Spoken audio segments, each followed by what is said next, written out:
Hey guys, what's up? Mo here from Idiot's Guide to Real Estate, Dummy's Guide. Basically, today we're going to be talking about commercial versus residential real estate. What are some key differences? My name is Mo. I am a 29-year-old investor. I've done about $10 million in deals.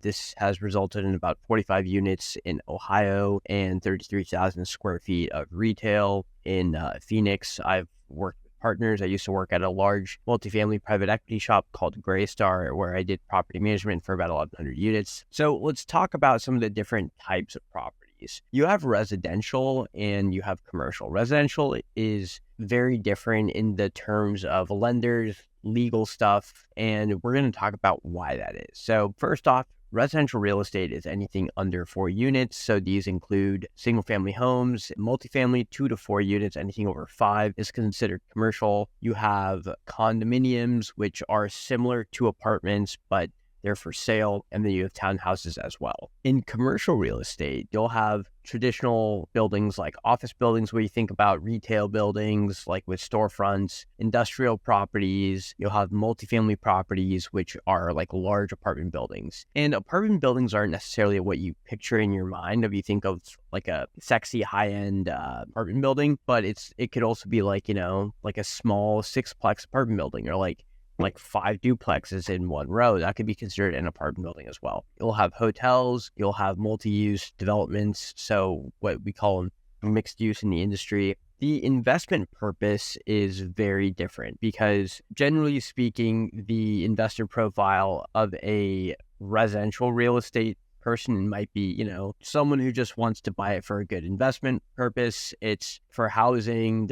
They sometimes can be used for like personal use. So if it's like a vacation house or if it's like a second house, they could rent it out for part of the time or it's their own. And it's usually the risk profile of these investors usually want steady income, long-term value, and they're looking for possibly appreciation in small amounts of cash flow. Commercial real estate tends to look at it more like a business. So they tend to leverage like financing views on it. And the way that it's valued is through their income. So it's focused on making money through the business or renting out to businesses. So that's where the B2B is. And the reason why I like commercial real estate is because they usually look for higher returns and bigger value.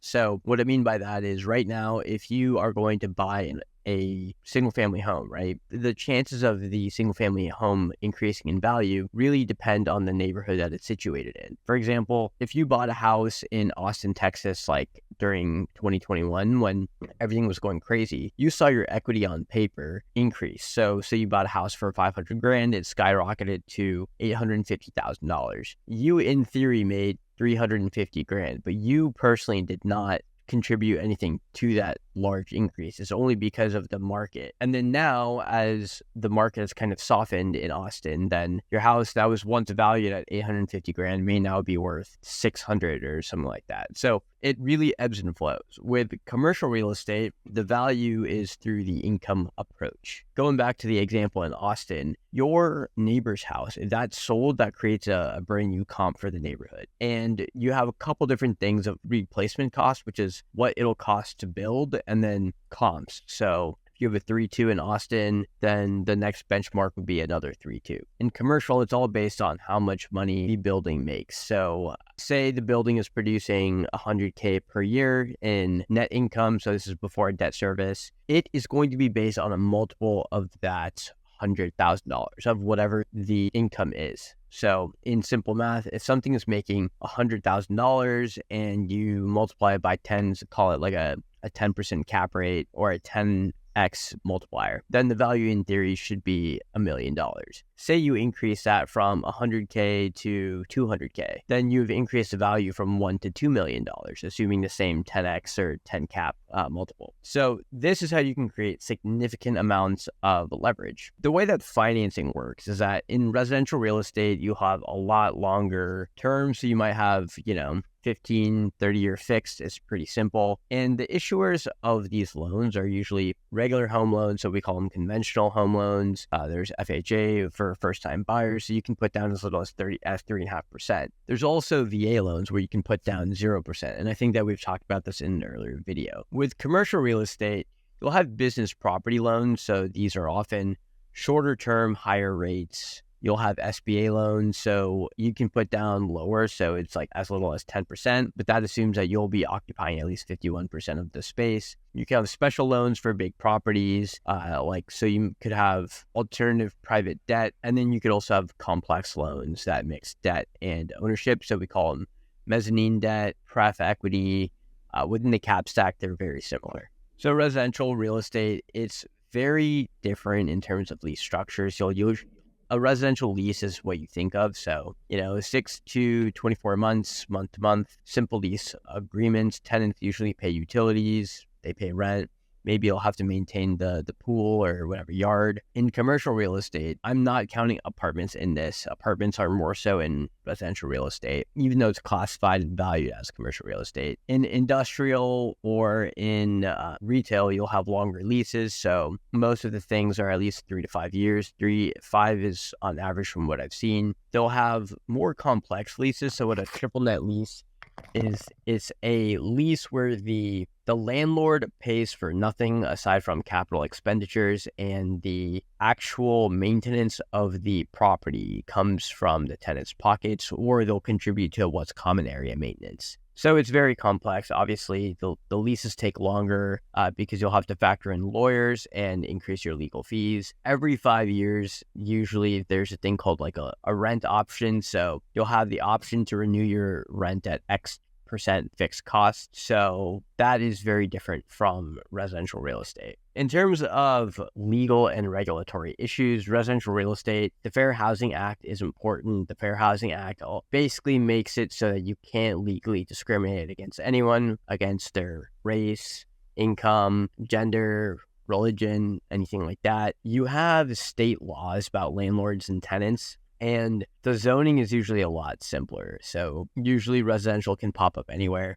In commercial, you'll have a lot more complex zoning. So for example, if you want to build a strip mall, then you have to make sure that the ground that you're buying is clean. You'll have to follow environmental rules. So in California, we have a thing called CEQA, which is California Environmental Quality Assurance or Quality Associate, something like that. It's about CEQA and the EPA. We call them phase 1s or phase 2 environmentals. That is really expensive, and that might cost you $5 to $10K. With accessibility laws as well. So if you have a strip mall or an office building, you have to build ramps, you have to make it ADA compliant, and this also adds up into your CapEx. So you have to keep that in mind. It all comes down to risk and your returns. Residential real estate, they usually have lower risk and steady, more predictable incomes. Usually there's a smaller initial investment compared to buying like a large multifamily or a large office building. Commercial real estate, it can be higher risk. If you bought office buildings back in 2019, then obviously you're probably not doing so hot. In cities like San Francisco, in New York City, the value of office buildings have cratered since 2018, 2019. And commercial real estate also does have potential for higher returns. So it's not unheard of people making a couple $1 million on apartment buildings. If you'd bought in Texas, for example, in the last 5 years, or Phoenix, you could have refinanced your money out after increasing value multiple times, assuming that the value kept going up. For commercial loans, you do need a larger investment. So the down payments are usually a lot higher. In residential real estate, it'll usually be about, you can put down as little as 3.5% or even 0% if you have a VA loan. But in commercial, you generally need at least 20 to 30%.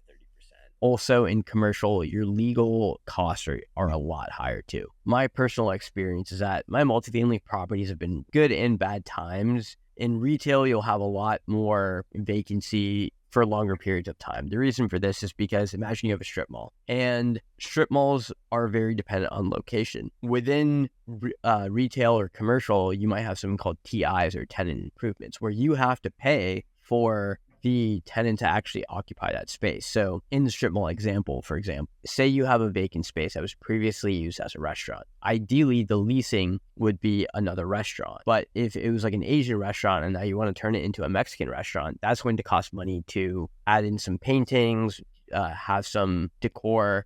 But if you were going to convert that from a restaurant to a bar. You might have to be compliant with the city, and they might require you to get your alcohol license, to build a patio, and that's some capital expenditures, aka money that you're forcing out that comes out of your pocket. And then because you have more complicated leases, they need to be redlined by a lawyer, and that will increase your costs as well.